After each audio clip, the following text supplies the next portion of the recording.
peut-être, ça te fait certainement penser à plein de choses, parce que toi, en tant que militant laïque, tu as déjà vu des manifestations importantes, tu as lutté pour la défense du service public, pour l'avènement de la laïcité, et puis, bon, ça fait combien de temps que tu milites? Je milite plus que ça. J'avais 14 ans quand j'ai commencé.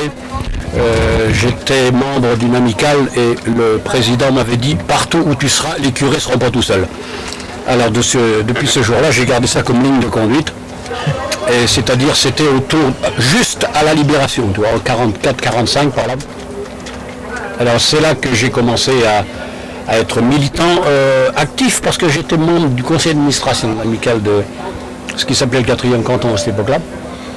Et en ce qui concerne les manifs, je ne vais pas compter combien ça fait de manifs auxquels j'ai participé. La première c'était en 51 à Cholet, la manif contre la loi d'Arranger.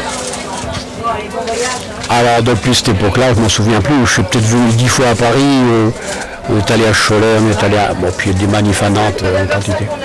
Mais aujourd'hui, tu sais, c'est quelque chose d'extraordinaire, quoi. Parce que... C'est un peu une surprise, surtout dans une période où on était vraiment écrasés. Les gens se mettent à réagir quand même. Les médias nous ont tellement tabassé ces temps-ci qu'il y aurait 200 000, 300 000 personnes. C'est quand même un petit peu quelque chose de... Je sais pas, moi je repars avec regonflé.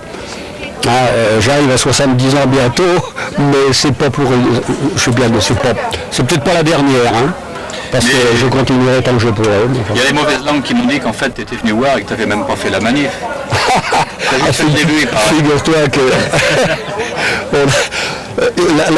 on est parti quand même, on est arrivé au lieu de rassemblement de notre groupe, il était quelle heure, 11h.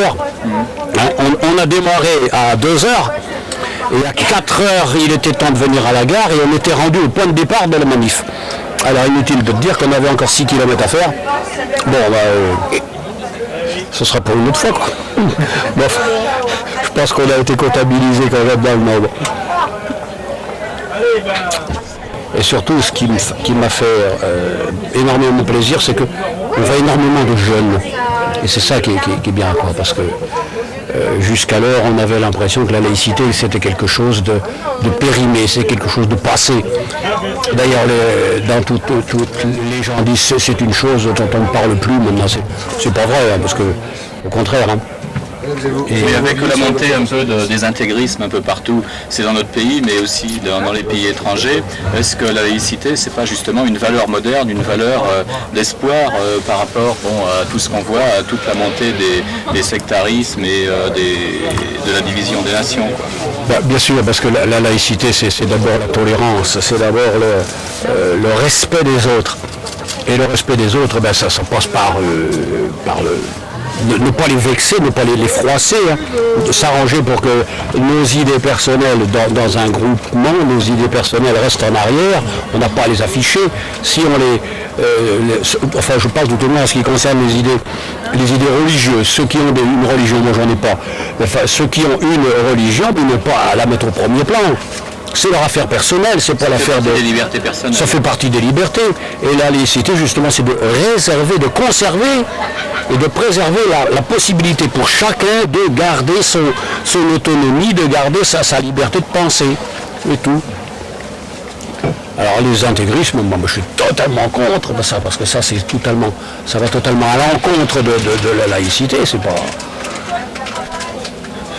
Je sais pas, mais bon, aujourd'hui on est dans un contexte républicain, c'est-à-dire que théoriquement les élus, qu'ils soient de droite ou de gauche, ils doivent défendre les valeurs de la République.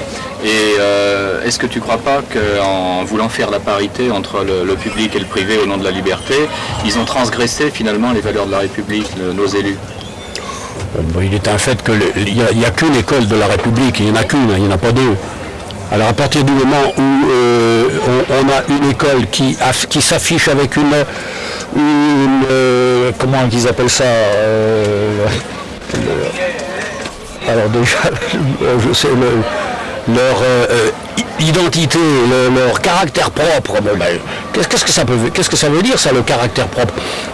Ils veulent bénéficier des bienfaits de la République, mais ils ne veulent pas suivre la loi. Parce que je pense que le jour où les islamistes, il ne faut pas oublier que l'islamisme c'est quand même la deuxième religion de France, le jour où ils voudront faire des écoles, qui pourra les empêcher maintenant si on accepte toutes les écoles confessionnelles? Ils feront des écoles confessionnelles comme les autres. D'accord. Alors, pour résumer un petit peu, là, en 2 ou 3 mots. Pour résumer la journée? Oui, résumer la journée et puis peut-être comment tu vois l'avenir de la laïcité. Je sais pas. Moi, autrefois, tu vois, quand j'allais aux assemblées générales de la FAL, par exemple, je repartais toujours ultra gonflé parce que là, il y avait des gens qui étaient venus, qui avaient parlé, Là, c'est la même chose, c'est dans le même état d'esprit. Je repars gonflé à bloc.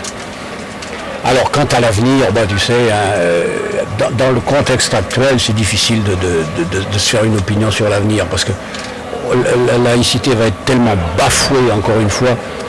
Au fond, c'est dans les urnes, aux élections, que cette laïcité peut remonter à la surface, c'est tout. Hein. Tant qu'on aura un gouvernement tel que celui qu'on a actuellement, on est râpé, quoi. On n'aura pas de possibilité de... Hein. On peut le faire plier comme aujourd'hui, mais c'est tout. Mais après, il va falloir recommencer, parce que la journée d'aujourd'hui, c'est un point de départ, c'est pas la fin. Hein. Parce que ça va recommencer et sans arrêt, parce qu'ils vont nous reprendre encore autre chose bientôt, et puis il va falloir encore lutter. En fait, en étant dans la rue aujourd'hui, les gens, ils ont fait acte de citoyenneté. Parce que, tu disais à l'instant, les politiques, on met des bulletins dans les urnes, et puis lorsqu'ils sont mandatés, ils considèrent qu'ils sont les patrons. Alors ça dépend des mandats, hein. Si c'est une commune, c'est tous les 6 ans. Les députés, c'est tous les 5 ans. Et entre-temps, les gens n'étant pas forcément citoyens, n'étant pas acteurs, que ce soit dans leur commune ou dans leur circonscription, y compris ça va jusqu'à être acteur sur son milieu de travail, les politiques, ceux qui ont le pouvoir, ils font à peu près ce qu'ils veulent, quoi. Ouais, et puis alors ils essayent surtout de garder, de conserver leur emprise et leur électorat, et qu'ils soient de n'importe quel côté. Pour conserver l'électorat, on va faire n'importe quoi, on va faire plaisir on va même se prostituer pour que les électeurs puissent revoter pour vous le prochain coup. Ça, c'est dégueulasse. Donc, c'est pas normal, quoi. Et je dirais très sincèrement que si on en est rendu là aujourd'hui, c'est à la suite de toute la magouille qui a été faite par le gouvernement socialiste précédent. Hein? Les accords avec langue, il était là, paraît-il, j'en sais rien, je ne l'ai pas vu, puis de toute façon, si je l'avais vu, je ne serais même pas allé lui dire bonjour. Enfin, les accords qu'il a signés avec Cloupet, acceptés par tout le groupe socialiste à l'Assemblée nationale à cette époque-là, mais c'est lamentable un truc pareil. Il y a eu aussi, Rocard qui a fait, il y a eu des accords Rocard, je crois, alors c'est en 85. Des écoles agricoles. Enseignement agricole, oui. Ouais. Je ne sais plus si c'est 84 ou 85, c'est 84, oui. Alors, est-ce qu'il n'y a pas, aujourd'hui, il y avait plein de gens dans la rue, est-ce qu'il n'y a pas un risque de récupération? Est-ce que les partis politiques vont pas essayer de se refaire une virginité sur le dos des citoyens, finalement? C'est justement la grosse crainte qu'il y a à avoir, parce que les médias ont tellement mis ça en exergue les semaines passées, que c'est le Parti socialiste qui va récupérer la journée d'aujourd'hui. Mais il ne faut pas se laisser monter sur les pieds pour ça. C'est pas vrai du tout, hein, parce que les socialistes, moi je suis pas socialiste, mais le Parti socialiste n'a pas à récupérer une chose qui est faite par la base et par des millions et des millions de gens, quoi, qui ont le sentiment laïque, quoi.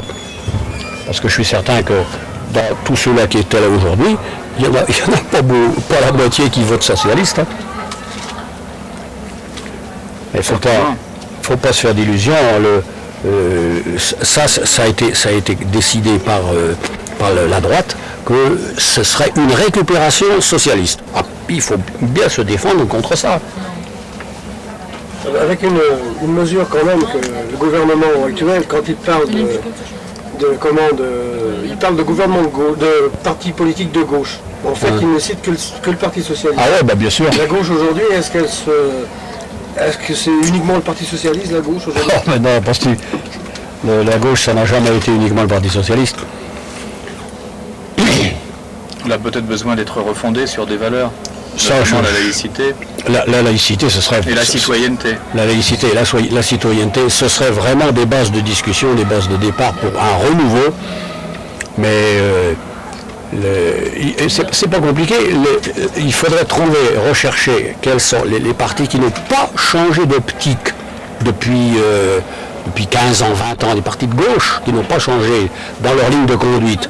C'est pas le Parti socialiste qui n'a pas changé, puisqu'il a sans arrêt louvoyé. Toujours pour des raisons électorales. Pour conserver le pouvoir. C'est ça. Elle a vu le résultat.